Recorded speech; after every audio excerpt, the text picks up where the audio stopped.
In this video, we will cover how in such a connected world, we are becoming more and more isolated. This is in large part thanks to your favorite websites, Facebook, Twitter, and Google.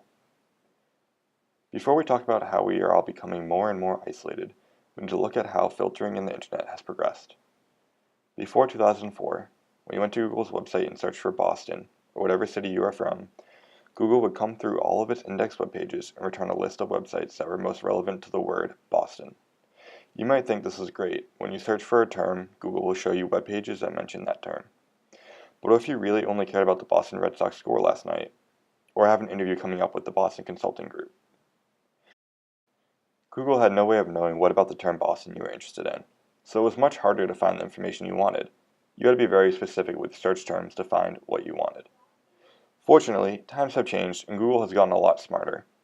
Though a more accurate analogy would be to say that Google has developed a memory. Today, Google tracks everything you do with its services.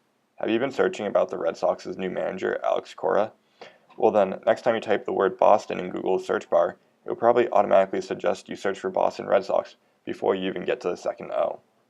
Mary Ellen Bates actually argues for why this is a great feature in embracing the filter bubble.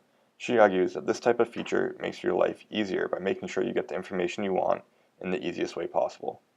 She argues that all websites should create customized pages for all users so that each user's experience is specifically tailored to themselves. However, when the information you are looking for is being automatically curated for you, your sources of information start becoming narrower and narrower. Facebook, Twitter, and all of your favorite social media platforms behave similarly to Google.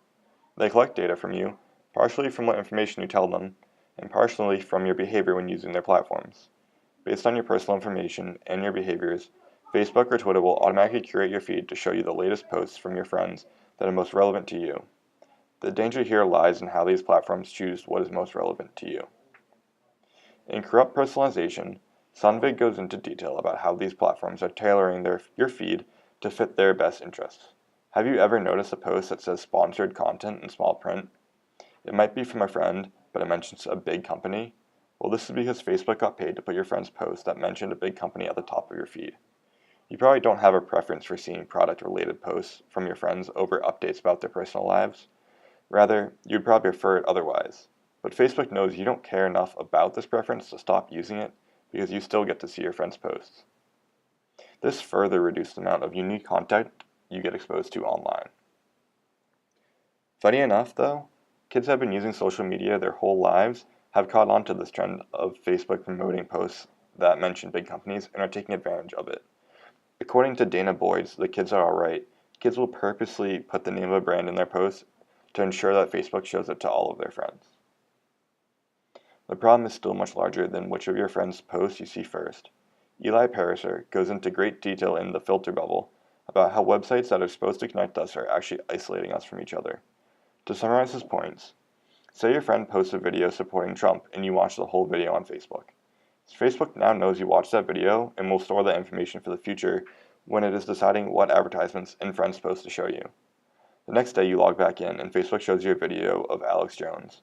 This one is much more in your face about his praise for Trump.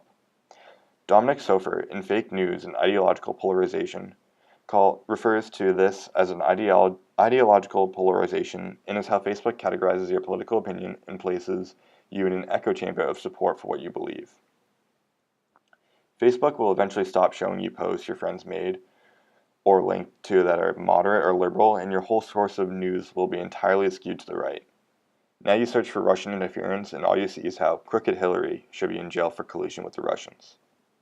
Because Facebook is filtering your feed for you, you are becoming more and more isolated from the news that does not make it through its algorithm, and even from your friends that are having dissenting opinions. As these giants collect more and more data on us, they can narrow down what information they choose to give us to the point where nobody is being exposed to the same information. At that point, does being friends with someone on Facebook really mean you two are connected? So where does that leave us, the users of social media? Well, for now, there will probably be more of the same. Our filter bubbles will continue to isolate us from each other, and our views will continue to be polarized by the echo chambers we are placed in online. But maybe not. Macatrozo, in Burst the Filter Bubble, using semantic web to enable serendipity, suggests that the future of filtering algorithms might change. He argues that in the future, as the way to avoid over-personalization that causes filter bubbles, algorithms should be evaluated on serendipity as well. This still meets the needs of the social media platform as it keeps users engaged, but introduces new ideas that could challenge the echo chambers users have been placed in. So who knows? Maybe the future of news won't be so polarizing after all, and we can share news in a social network.